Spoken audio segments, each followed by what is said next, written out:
ನಿಮ್ಮ ಬಗ್ಗೆ ನೀವೇ ಹೇಳ್ಕೊಳ್ಳಿ, ಯಾಕೆಂದರೆ ನಿಮ್ಮ ಇದರಲ್ಲಿ ಬಯೋಡೇಟಾದಲ್ಲಿ ಭಾಳ ಹೆಸರುಗಳಿದೆ, ವಿಷಯಗಳಿದೆ.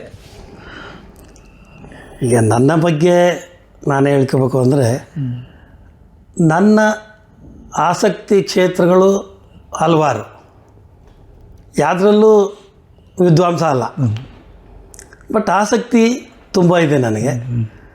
ಚಿಕ್ಕಂದಿನಿಂದಲೂ ಕೂಡ ನಾನು ವ್ಯಂಗ್ಯ ಚಿತ್ರಗಳನ್ನ ನೋಡ್ತಾ ಇದ್ದೆ ಮ್ಯಾಗ್ಝಿನ್ಗಳಲ್ಲಿ. ಅದರಲ್ಲೂ ಈ ವಿಶೇಷಾಂಕಗಳನ್ನು ಯಾರಾದರೂ ತರಿಸಿದರೆ ಮನೆಯಲ್ಲಿ ಕಾದಿದ್ದು ಅವನ್ನ ಇಸ್ಕೊಂಡು, ಹಾಗೆ ನಮಗೆ ಕೊಂಡ್ಕೊಳ್ಳೋ ಶಕ್ತಿ ಇರಲಿಲ್ಲ ಆಗ, ಅದನ್ನೆಲ್ಲ ನೋಡಿಬಿಟ್ಟು ತುಂಬ ಎಂಜಾಯ್ ಮಾಡ್ತಾಯಿದ್ವಿ. ಆದರೆ ನಾವು ಚಿತ್ರ ಬರೆಯೋದಕ್ಕೆ ಅಂದರೆ ನಮಗೆ ಸ್ಕೂಲಲ್ಲಾಗಲಿ ಅಥವಾ ಕಾಲೇಜಲ್ಲಾಗಲಿ ಎಲ್ಲೂ ಕೂಡ ನಮಗೆ ಡ್ರಾಯಿಂಗ್ ಟೀಚರ್ಸು ಅಥವಾ ಆರ್ಟ್ ಟೀಚರ್ಸ್ ಯಾರೂ ನಮಗೆ ಇರಲಿಲ್ಲ. ಬೇಸಿಕ್ ಡ್ರಾಯಿಂಗ್ ಕೂಡ ನಮಗೆ ಯಾರೂ ಹೇಳ್ಕೊಟ್ಟಿಲ್ಲ. ಆದರೆ ಈ ಆಸಕ್ತಿ ಮಾತ್ರ ಚಿಕ್ಕಂದಿಂದ ಹಾಗೇ ನನಗೆ ಬಂತು. ವ್ಯಂಗ್ಯಚಿತ್ರ ಒಂದು ಆಸಕ್ತಿ ಆದರೆ, ನನಗೆ ಹಾಸ್ಯ ಕ್ಷೇತ್ರ, ಅದು ಹಾಸ್ಯ ನಾಟಕ ಆಗಿರ್ಬೋದು, ಹಾಸ್ಯ ಸಂಭಾಷಣೆ ಆಗಿರ್ಬೋದು, ಹಾಸ್ಯ ಲೇಖನಗಳಾಗಿರ್ಬೋದು, ಪತ್ರಿಕೆಯಲ್ಲಿ ಬರೋಂಥವು, ಇವನ್ನೆಲ್ಲ ನಾನು ಚಿಕ್ಕಂದಿಂದ ಓದ್ತಾ ಬಂದೆ. ನಾನು ಓದೋದ್ರಲ್ಲಿ ನನಗೆ ಭಾಳ ಆಸಕ್ತಿ ಇತ್ತು. ನಾನು ಪ್ರೌಢಶಾಲೆ ಓದ್ತಾ ಇರುವಾಗ ನಮ್ಮ ಸ್ನೇಹಿತ ಒಬ್ಬರು, ನಮ್ಮ ಕ್ಲಾಸ್ಮೇಟ್ ವೆಂಕಟೇಶ್ ಮೂರ್ತಿ ಅಂತೇಳಿ, ಅವರು ಲೋಕಾಯುಕ್ತ ಇಲಾಖೆಯಲ್ಲಿ ಇತ್ತೀಚೆಗೆ ಅವರು ನಿವೃತ್ತರಾದರು, ಕ್ಲಾಸ್ 1 ಆಫೀಸರ್ ಆಗಿ. ಅವರು ನಾವು ಬಾಲ್ಯ ಸ್ನೇಹಿತರು. ನಮಗೆ ಓದೋ ಹವ್ಯಾಸ ಇದ್ದರೂ ಕೂಡ ಲೈಬ್ರರಿಗೆ ಹೋಗ್ಬಿಟ್ಟು ನಾವು ಓದಬೇಕು ಅನ್ನೋದ್ರ ಬಗ್ಗೆ ನಮಗೆ ಕಲ್ಪನೆಯೇ ಇರಲಿಲ್ಲ. ಯಾಕೆಂದರೆ ನಮ್ಮ ಬಡತನ, ನಾವು ಹಾಕೋ ಬಟ್ಟೆ, ನಾವು ಅಲ್ಲೆಲ್ಲ ಹೋದರೆ ನಮ್ಮನ್ನು ಒಳಗೆ ಬಿಟ್ಕೊತಾರ ಅನ್ನೋ ಮಟ್ಟಕ್ಕೆ ನಮಗೆ ಕೀಳಿರಿಮೆ ಆಗ ಕಾಡ್ತಾಯಿತ್ತು. ಆದರೆ ವೆಂಕಟೇಶ್ ಮೂರ್ತಿ ಅಂತ ಸ್ನೇಹಿತರು ಸಿಕ್ಕಿದ್ರಿಂದ ಹೈಸ್ಕೂಲಲ್ಲೇ ನಾವು ಒಳ್ಳೊಳ್ಳೆ ಲೈಬ್ರರಿಗೆ ಹೋಗ್ಬಿಟ್ಟು, ಚಿತ್ರದುರ್ಗದಲ್ಲಿ ನಮ್ಮದು ಚಿತ್ರದುರ್ಗ ಸ್ವಂತ ಸ್ಥಳ, ಅಲ್ಲಿ ಹೋಗ್ಬಿಟ್ಟು ಚಿಲ್ಡ್ರನ್ ಲೈಬ್ರರಿಗೆ ಕರ್ಕೊಂಡು ಹೋದರು. ಆಗ ಇಲ್ಲ ಅಲ್ಲಿ ಹೋದರೆ ನಮಗೆ ಬೈತಾರಲ್ವ, ನಮಗೆಲ್ಲ ಬಿಡ್ತಾರ, ಅದು ಇರೋದೇ ನಮಗೋಸ್ಕರ, ಆ ಮಕ್ಕಳ ಲೈಬ್ರರಿ ಅಲ್ವಾ, ಯಾರು ಬೈತಾರೆ, ಬಾ ಹೋಗೋಣ ಅಂಥೇಳಿ ನಮ್ಮ ಸ್ನೇಹಿತ ಅಲ್ಲಿಗೆ ಕರ್ಕೊಂಡು ಹೋದ. ಅಲ್ಲಿಗೆ ಹೋದ್ಮೇಲೆ ನಾವು ಪಾಠದಲ್ಲಿ ಓದಿದ್ದಕ್ಕಿಂತ ಹೆಚ್ಚಾಗಿ ಈ ಕಾಮಿಕ್ಸ್ ಬುಕ್ಕುಗಳನ್ನ ಅಲ್ಲಿ ಓದಿ, ರಾಮಾಯಣ ಮಹಾಭಾರತನ ಹೆಚ್ಚು ಓದಿದ್ದೇ ಅಲ್ಲಿ ಕಾಮಿಕ್ಸ್ ಬುಕ್ಕುಗಳಲ್ಲಿ ನಾವು ಲೈಬ್ರರಿಯಲ್ಲಿ. ಹಾಗೆ ಆ ಓದುವ ಹವ್ಯಾಸ ಹಾಗೆ ನಮಗೆ ಮುಂದುವರಿತಾ ಬಂತು. ಆನಂತರ ನಮ್ಮ ಚಿತ್ರದುರ್ಗದಲ್ಲಿ BL ವೇಣು ಅಂತೇಳಿ ಸಾಹಿತಿಗಳಿದ್ದಾರೆ. ಅವರು ನಮ್ಮ ತಂದೆಯವರ ಶಿಷ್ಯ. ನಮ್ಮ ತಂದೆಯವರು ಪ್ರೈಮರಿ ಸ್ಕೂಲ್ ಮಾಸ್ಟ್ರು, ಮಿಡ್ಲ್ ಸ್ಕೂಲಲ್ಲೂ ಕೂಡ ವರ್ಕ್ ಮಾಡಿದರು. ಅವ್ರ ಶಿಷ್ಯ. ಅವರು ಕೂಡ ಮನೆಗೆಲ್ಲ ಬಂದು ಹೋಗ್ತಾಯಿದ್ರು. ಆಮೇಲೆ ಖ್ಯಾತ ಸಾಹಿತಿ ತಾರಾಸು ಅವರು ಕೂಡ ನಮ್ಮ ತಂದೆಯವರ ಬಾಲ್ಯ ಸ್ನೇಹಿತರು. ನಮ್ಮ ದೊಡ್ಡಣ್ಣ ಕೂಡ ನಾವು ಇನ್ನು ಚಿಕ್ಕವರು ಇರುವಾಗಲೇ ಈ ವಾಚಕವಾಣಿ ಅವಕ್ಕೆಲ್ಲ ಪ್ರಜಾವಾಣಿಗೆಲ್ಲ ಬರಿತಾ ಇದ್ದ. ಅದು ಪಬ್ಲಿಷ್ ಆದಾಗ ಅವನು ಎಷ್ಟು ಖುಷಿ ಪಡ್ತಾ ಇದ್ದ ನೋಡಿ. ನಾವು ಒಂದಲ್ಲ ಒಂದು ದಿವಸ ಈಗ ಬರಿಬೇಕಲ್ಲ, ಮಾಡಬೇಕಲ್ಲ ಅನ್ನೋ ಆಸೆ ಚಿಗುರ್ತಾಯಿತ್ತು ಅವ್ರನ್ನೆಲ್ಲ ನೋಡಿದಾಗ. ಹಾಗೆ ನಮ್ಮ ಆಸಕ್ತಿನೂ ಬೆಳೀತಾ ಬಂತು. ನಂತರ ನಾನು SSLC ಬಂದಾಗ, ನಾನು SSLCನಲ್ಲಿ ಪರೀಕ್ಷೆಯಲ್ಲಿ ಫೇಲ್ ಆದೆ.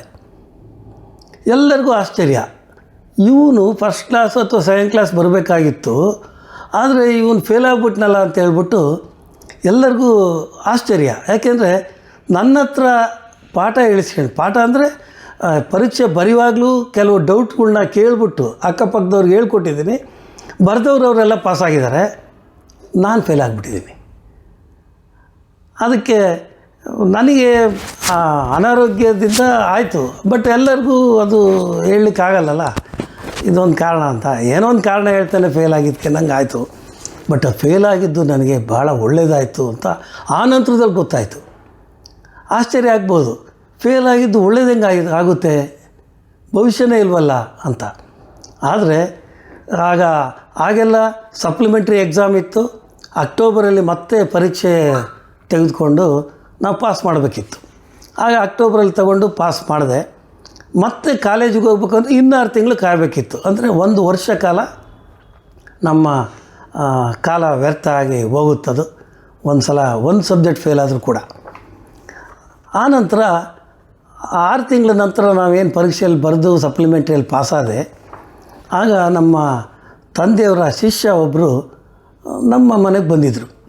ಬಂದು, ಸರ್ ನಿಮ್ಮ ಮಕ್ಕಳೆಲ್ಲ ಏನು ಮಾಡ್ತಿದ್ದಾರೆ ಎಲ್ಲ ಅಂತ ಕೇಳಿದಾಗ ಎಲ್ಲ ಹೇಳಿದರು, ಯಾರಿಗೂ ಅಂಥ ಕೆಲಸ ಇಲ್ಲಪ್ಪ, ಇವನು ಕೂಡ SSLCನಲ್ಲಿ ಫೇಲ್ ಆಗಿದ್ದ, ಈಗ ಪಾಸ್ ಆಗಿದ್ದಾನೆ, ಮತ್ತು ಈಗ ಸುಮ್ಮನೆ ಮನೆಯಲ್ಲಿದ್ದು ಏನು ಮಾಡ್ತಾನೆ, ಕಾಲೇಜಿಗೆ ಹೋಗೋ ತನಕ ನಮ್ಮದೊಂದು ಮೆಡಿಕಲ್ ಸ್ಟೋರ್ ಇದೆ, ನಮ್ಮ ತಮ್ಮ ನಡೆಸ್ತೇನೆ, ಅಲ್ಲಿ ಕಳಿಸಿ ಒಂದಷ್ಟು ಕೆಲಸ ಕಲೀಲಿ ಅಂತ ಹೇಳ್ಬಿಟ್ಟು ಆ ಮೆಡಿಕಲ್ ಸ್ಟೋರಿಗೆ ಸೇರಿಸಿದ್ರು ನನಗೆ.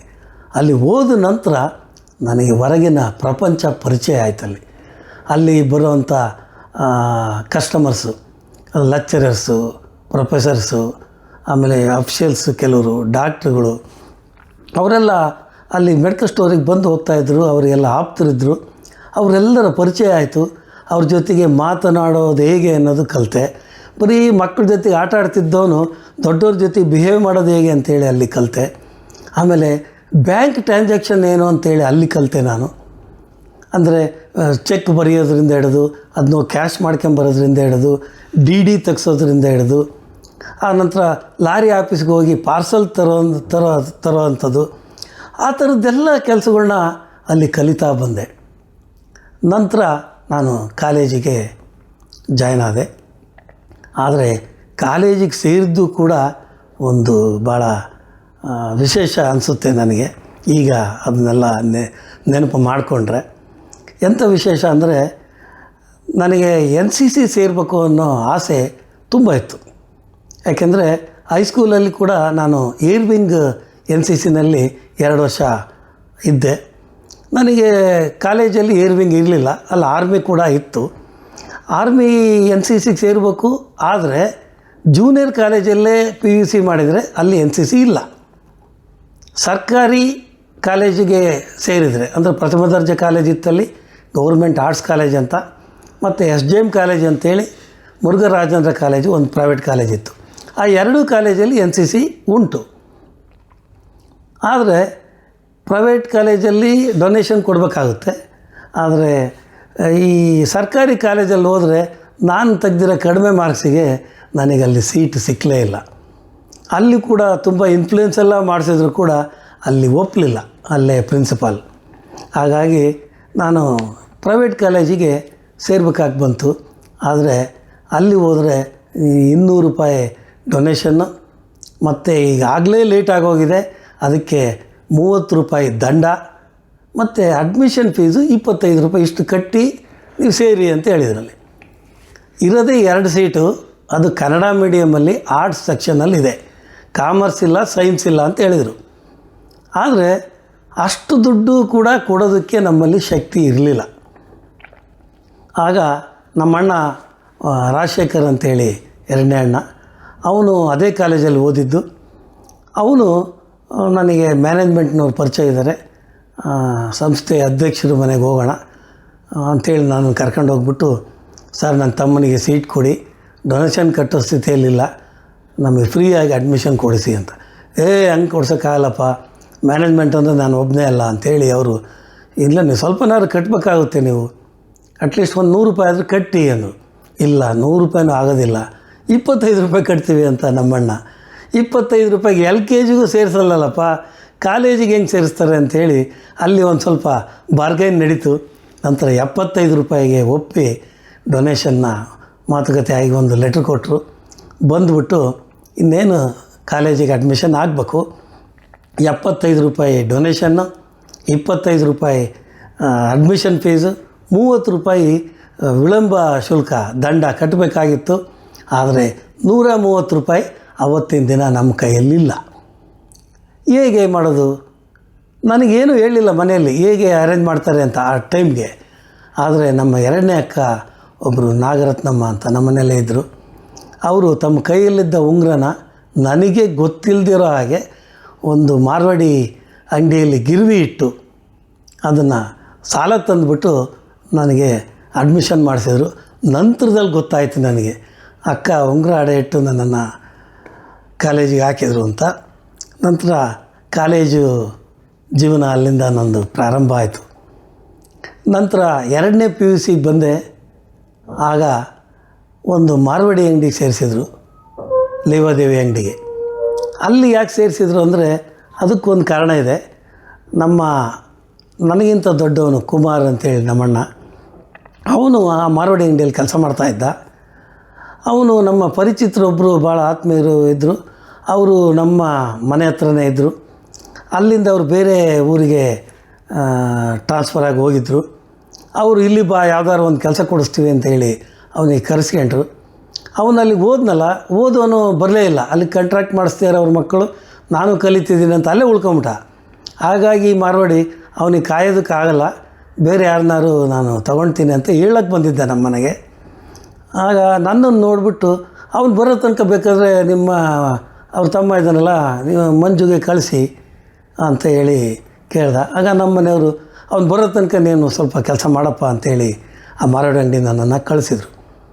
ಆಗ ನಾನು ಇಲ್ಲ ಅನ್ನೋ ಸ್ಥಿತಿಯಲ್ಲಿ ಇರಲಿಲ್ಲ. ನಾನು ಕಾಲೇಜಿಗೆ ಹೋಗ್ತಿದ್ದೀನಿ, ನಾನು ಓದಬೇಕು ಅಂತ ಹೇಳೋಂಗೇ ಇಲ್ಲ. ಪಾರ್ಟ್ ಟೈಮ್ ಕೆಲಸ ಮಾಡಲೇಬೇಕು. ಯಾಕೆಂದರೆ ಅಂದಿನ ಮನೆ ಪರಿಸ್ಥಿತಿ ಆಗಿತ್ತು. ಯಾಕೆಂದರೆ ತಂದೆಯವರು ನಾನು 9ನೇ ಕ್ಲಾಸ್ ಓದ್ತಿರುವಾಗಲೇ ರಿಟೈರ್ಡ್ ಆಗಿದ್ದರು. ಅವರು ಪ್ರೈಮರಿ ಸ್ಕೂಲ್ ಮಾಸ್ಟರ್ ಆಗಿದ್ದರಿಂದ ಅತ್ಯಲ್ಪ ಸಂಬಳ. ನಮಗೆ ಯಾವುದೇ ಕೃಷಿಕ ಕುಟುಂಬನೂ ಅಲ್ಲ, ಬೇರೆ ಯಾವುದೇ ಆಸ್ತಿ ಕೂಡ ನಮಗಿರಲಿಲ್ಲ. ಒಂದು ಕರಿ ಹಂಚಿನ ಮನೆ ಅಷ್ಟೇ ನಮ್ಮ ಆಸ್ತಿ ಇದ್ದಿದ್ದು. ನಮ್ಮ ಕುಟುಂಬ ದೊಡ್ಡ ಕುಟುಂಬ ಬೇರೆ. 9 ಜನ ಮಕ್ಕಳು ನಾವು, 5 ಜನ ಗಂಡು ಮಕ್ಕಳು, 4 ಜನ ಅಕ್ಕಂದರು ನಮಗೆ. ಹಾಗಾಗಿ ಭಾಳ ಕಷ್ಟನೇ ಇತ್ತು. ಹಾಗಾಗಿ ನಾನು ವಿಧಿ ಇಲ್ಲದೆ ಆ ಮಾರ್ವಾಡಿ ಅಂಗಡಿಗೆ ಸೇರ್ಬೇಕಾಗಿ ಬಂತು.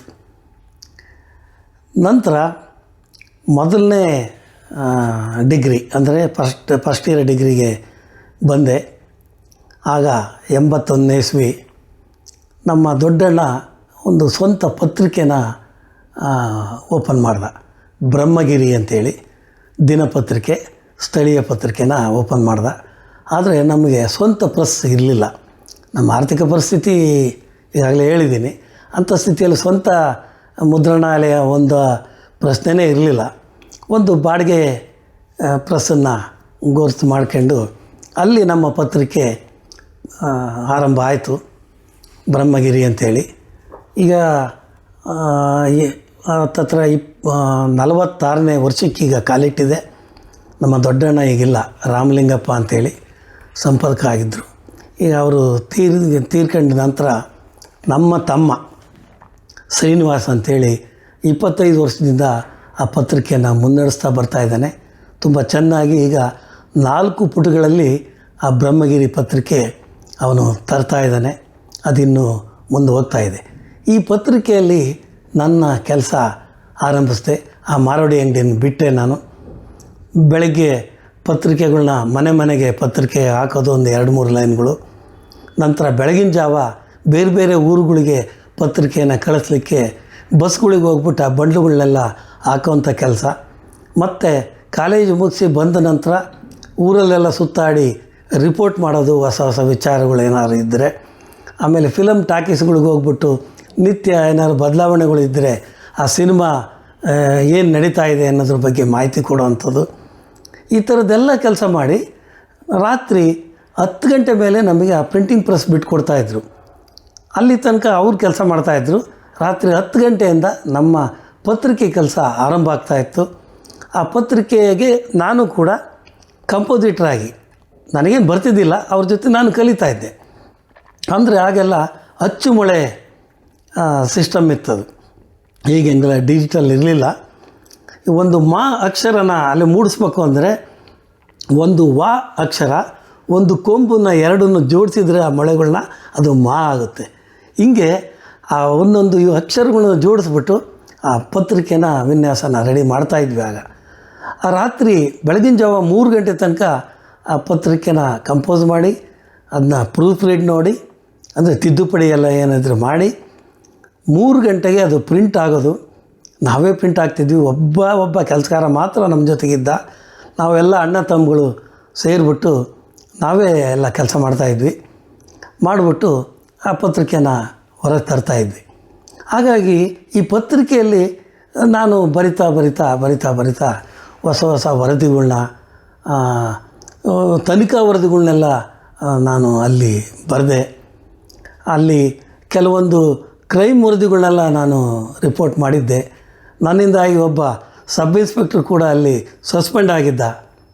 ಹೊಳಲ್ಕೆರೆ ಅಂತೇಳಿದೆ ನಮ್ಮ ಚಿತ್ರದುರ್ಗ ಜಿಲ್ಲೆಯಲ್ಲಿ. ಅಲ್ಲಿದ್ದಂಥ ಒಬ್ಬ SI ಕೂಡ ಸಸ್ಪೆಂಡ್ ಆಗಿದ್ದ. ಅಂದರೆ ಈ ದಿಕ್ಕಿನಲ್ಲೂ ಕೂಡ ನಾನು ಕೆಲಸ ಮಾಡ್ತಾ ಬಂದೆ. ಹಾಗೆ ಸಾಹಿತ್ಯದಲ್ಲೂ ಕೂಡ ನನಗೆ ಆಸಕ್ತಿ ಇತ್ತು. ಕತೆ ಕವನಗಳು ಓದ್ತಾ ಇದ್ದೆ. ಕಾದಂಬರಿಗಳು ಓದೋಷ್ಟು ಸಮಯ ಇರ್ತಿರಲಿಲ್ಲ, ಆ ವ್ಯವಧಾನವೂ ಇರ್ತಿರಲಿಲ್ಲ. ನಾನು ಕಾದಂಬರಿಗಳು ಓದಿದ್ದು ಕಡಿಮೆ, ಸಣ್ಣ ಕಥೆಗಳಂತೂ ತುಂಬ ಓದ್ತಾ ಇದ್ದೆ. ಆಮೇಲೆ ಹಾಸ್ಯ ಲೇಖನಗಳಂತೂ ತುಂಬಾ ನಾನು ಓದ್ತಾನೇ ಬಂದೆ ಆಗಿಂದ. ಅದರ ಪರಿಣಾಮನೋ ಏನೋ, ನಾನು ಸರ್ಕಾರಿ ಸೇವೆಗೆ ಸೇರಿದ ಮೇಲೆ ಕೂಡ ಹಾಸ್ಯ ಪ್ರವೃತ್ತಿನ ನಾನು ರೂಢಿಸ್ಕೊಂಡಿದ್ದರಿಂದ ನಾನು ಸ್ಟ್ಯಾಂಡಪ್ ಕಾಮಿಡಿ ಕಾರ್ಯಕ್ರಮಗಳನ್ನು ಸಾಕಷ್ಟು ಕೊಡ್ತಾನೂ ಬಂದೆ. ಆಮೇಲೆ ಪತ್ರಿಕೆಯಲ್ಲಿ ಕೆಲಸ ಮಾಡ್ತಾ ಭಾಷೆ ಕೂಡ ನಾನು ಸ್ವಲ್ಪ ಅಭಿವೃದ್ಧಿ ಮಾಡ್ತಾ ಮಾತುಗಳನ್ನು ಕೂಡ ಹಾಗೆ ಅಭಿವೃದ್ಧಿ ಪಡಿಸ್ಕೊಂಡು ನಾನು ನಿರೂಪಣೆ ಕಾರ್ಯಗಳನ್ನು ಕೂಡ ನಾನು ಮಾಡ್ತಾ ಬಂದೆ. ಹಾಗೆ ನನ್ನ ಆಸಕ್ತಿಗಳು ಬೆಳೀತಾನೆ ಬಂದವು. ಆಮೇಲೆ ನಾನು BA ಅಂತಿಮ ವರ್ಷಕ್ಕೆ ಬರೋ ತನಕನೂ ಪತ್ರಿಕೆಯಲ್ಲಿ ಕೆಲಸ ಮಾಡ್ತಾನೆ ನಾನು ಓದ್ತಾ ಹೋದೆ. ಅಂಥ ಬಿಡುವಿರದ ಕೆಲಸದಲ್ಲೂ ನಾನು ಓದಿ ಸೆಕೆಂಡ್ ಕ್ಲಾಸ್ ಬಂದೆ ನಾನು ಪದವಿಯಲ್ಲಿ. ಆ ನಂತರ ನನ್ನ MA ಓದಲಿಕ್ಕೆ ಮೈಸೂರಿಗೆ ಕಳಿಸಿದರು. ಆದರೆ ನನಗೆ ಮೈಸೂರಿಗೆ ಹೋಗಲಿಕ್ಕೆ ಇಷ್ಟ ಇರಲಿಲ್ಲ. ಯಾಕೆಂದರೆ ನಮ್ಮ ಆರ್ಥಿಕ ಪರಿಸ್ಥಿತಿ ಇನ್ನೂ ಅಷ್ಟು ಸುಧಾರಿಸಿರಲಿಲ್ಲ. ಯಾಕೆಂದರೆ ಅಷ್ಟು ದೂರ ಹೋಗ್ಬಿಟ್ಟು ಪ್ರತಿ ತಿಂಗಳು ನಮ್ಮ ಖರ್ಚು ವೆಚ್ಚಕ್ಕೆ ಇಲ್ಲಿಂದ ಕಳಿಸೋದಕ್ಕೆ ಇವರಿಗೆ ತೊಂದರೆ ಆಗುತ್ತೆ ಕುಟುಂಬಕ್ಕೆ. ಮತ್ತು ನಾನು ಹೋಗೋದು ಬೇಡ ಅಂತ ನಾನು ನಿರ್ಧಾರಕ್ಕೆ ಬಂದಿದ್ದೆ. ಆದರೆ ಇಲ್ಲ, ನೀನು ನಮ್ಮ ಕಷ್ಟ ಕಡೆ ತನಕ ಹೀಗೆ ಇರುತ್ತೆ, ಓದ್ತಾ ಇರೋದು ನೀನು ಒಬ್ಬನೇ ಚೆನ್ನಾಗೆ, ನೀನಾದರೂ ಓದು ಅಂಥೇಳಿ ನಮ್ಮ ಅಣ್ಣ ತಮ್ಮಂದರೆಲ್ಲ ನೀನು ಹೋಗಲೇಬೇಕು ಅಂತೇಳಿ ಹಠ ಹಿಡಿದು ನನ್ನನ್ನು ಮೈಸೂರಿಗೆ ಕಳಿಸಿದರು. ಮೈಸೂರಲ್ಲಿ ತಾರಾಸು ಇದ್ದರು. ನಮ್ಮ ತಂದೆಯವರ ಬಾಲ್ಯ ಸ್ನೇಹಿತರು ಅಂತ ಹೇಳಿದೆ ಆಗಲೇ. ನಮ್ಮ ದೊಡ್ಡಣ್ಣನವರು ಕೂಡ ತುಂಬ ಆಪ್ತರು ಕೂಡ ಅವರು. ಅವ್ರ ಮಕ್ಕಳು ಕೂಡ ಚಿತ್ರದುರ್ಗಕ್ಕೆ ಬಂದಾಗೆಲ್ಲ ನಮ್ಮ ಮನೆಗೆ ಬರ್ತಾಯಿದ್ರು. ನಮ್ಮ ತಾಯಿನ ಕೇಳಿಬಿಟ್ಟು ಇಂಥದ್ದೇ ಅಡುಗೆ ಮಾಡಿ ಅಂತ ಹೇಳ್ಬಿಟ್ಟು ಮಾಡಿಸ್ಕೊಂಡು ಊಟ ಮಾಡಿ ಹೋಗ್ತಾಯಿದ್ರು. ಅವ್ರು ತುಂಬಾ ನನಗೆ ಆಪ್ತರಾಗಿದ್ದರು. ಹಾಗಾಗಿ ಸೀದಾ ನಾನು ತಾರಾಸು ಅವ್ರ ಮನೆಗೆ ಹೋದೆ. ಅಲ್ಲಿಂದ ತಾರಾಸು ಅವ್ರ ಮಗ ಪ್ರದೀಪ್ ಅಂತೇಳಿ ನನ್ನ ಕರ್ಕೊಂಡೋಗಿ ಮಾನಸ ಗಂಗೋತ್ರಿಯಲ್ಲಿ ಪ್ರಥಮ MAಗೆ ಅರ್ಜಿ ಹಾಕ್ಲಿಕ್ಕೆಲ್ಲ ಅವನ ಜೊತೆಗೆ ಬಂದಿದ್ದ. ಅರ್ಜಿ ಹಾಕ್ಬಿಟ್ಟು ಬಂದೆ. ನಂತರ ನನಗೆ ಮೆರಿಟಲ್ಲೇ ಅಲ್ಲಿ ಸೀಟ್ ಸಿಕ್ತು. MA ಸಮಾಜಶಾಸ್ತ್ರಕ್ಕೆ ನಾನು ಅಲ್ಲಿ ಜಾಯ್ನ್ ಆದೆ. ನಂತರ ಹಾಸ್ಟೆಲ್ ಸೀಟ್ ಸಿಗೋ ತನಕನೂ ತಾರಾಸು ಮನೆಯಲ್ಲೇ ನಾನು ವಾಸ್ತವ್ಯ ಮಾಡಿದೆ. ತಾರಾಸು ಅವರು ನೀನು ಹಾಸ್ಟೆಲ್ ಸಿಗೋ ತನಕ ಇಲ್ಲೇ ಇರಪ್ಪ ಅಂಥೇಳಿ ಅವರ ರೂಮಲ್ಲೇ ನನ್ನನ್ನು ಮಲಗಿಸ್ಕೊಂತ ಇದ್ದರು. ಅವ್ರ ಮಂಚದ ಮೇಲೆ ಮಲಗಿದ ಪಕ್ಕದಲ್ಲಿ ಕೆಳಗಡೆ ನಾನು ಮಲಗ್ತಾ ಇದ್ದೆ. ಕಡೆ ಒಂದು ವರ್ಷ ಅವ್ರ ಜೊತೆಗಿರೋಂಥ ಭಾಗ್ಯ ನನಗೆ ಸಿಕ್ತು. ತಾರಾಸು ಅಂತ ದೊಡ್ಡ ಸಾಹಿತಿಗಳ ಜೊತೆಗೆ ಇದ್ದಿದ್ದೇ ನನ್ನ ಪುಣ್ಯ ಅಂತ ನಾನು ಭಾವಿಸ್ತೇನೆ. ಅವರು 84ರಲ್ಲಿ ಅವರು ಏಪ್ರಿಲ್ 10ನೇ ತಾರೀಕು ರಾಮನವಮಿ ಹಬ್ಬದ ದಿವಸ ಅವರು ನಿಧನರಾದರು. ಆ ಒಂದು ವರ್ಷ ಅವ್ರ ಜೊತೆ ಇದ್ದಿದ್ದೇ ನನ್ನ ಪುಣ್ಯ. ಅಲ್ಲಿರೋ ತನಕ ತಾರಾಸು ಅವ್ರ ಪತ್ನಿ ಅಂಬುಜಮ್ಮ ಅಂಥೇಳಿ ಅವರು ನನ್ನನ್ನು ಮಗನಿಗಿಂತ ಹೆಚ್ಚಾಗಿ ಅಲ್ಲಿ ನನ್ನನ್ನು ನೋಡ್ಕೊಂಡ್ರು. ಅದೇ ಪ್ರೀತಿ ಕಡೆ ತನಕ ಅವರು ಕೂಡ ಇಟ್ಟಿದ್ದರು. ನೀನು ಬರವಣಿಗೆಯನ್ನು ಮುಂದುವರಿಸು, ನೀನು ಓದ್ತಾ ಇರುವಾಗ ಸುಮ್ಮನೆ ಇರಬೇಡ ಅಂಥೇಳಿ ಅಲ್ಲೂ ಕೂಡ ನನ್ನನ್ನು ಎಚ್ಚರಿಸ್ತಿದ್ರು ಅಂಬುಜಮ್ಮನವ್ರು ಕೂಡ. ಹಾಗಾಗಿ ನಾನು ಅಲ್ಲಿ ಸ್ಟೂಡೆಂಟ್ ಇರುವಾಗಲೂ ಕೂಡ ತರಂಗಕ್ಕೆಲ್ಲ ಲೇಖನಗಳು ಬರಿತಾಯಿದ್ದೆ, ಪ್ರಜಾವಾಣಿಗೆಲ್ಲ ಲೇಖನಗಳು ಬರಿತಾಯಿದ್ದೆ, ಪಬ್ಲಿಷ್ ಆಗ್ತಾಯಿದ್ವು. ಇದಕ್ಕೆ ನಮಗೆ ಚೆನ್ನಾಗಿ ಗೈಡ್ ಮಾಡ್ದವರು ಅಂದರೆ ಪತ್ರಿಕೆಗಳಲ್ಲಿ ಲೇಖನಗಳನ್ನೆಲ್ಲ ಬರೆಯೋ ವಿಚಾರವಾಗಿ ಗುಡಿಹಳ್ಳಿ ನಾಗರಾಜ್ ಅಂಥೇಳಿ ಸೀನಿಯರ್ ಪತ್ರಕರ್ತರವರು. ಅವರು ರಂಗಭೂಮಿನಲ್ಲಿ ಸಂಶೋಧನೆ ಕೂಡ ಮಾಡ್ತಾಯಿದ್ರು. ಚಿತ್ರದುರ್ಗದಲ್ಲೇ ಅವರು ಜಿಲ್ಲಾ ವಿಶೇಷ ಪ್ರತಿನಿಧಿಯಾಗಿ ಕೆಲಸ ಮಾಡ್ತಾ ಇರುವಾಗ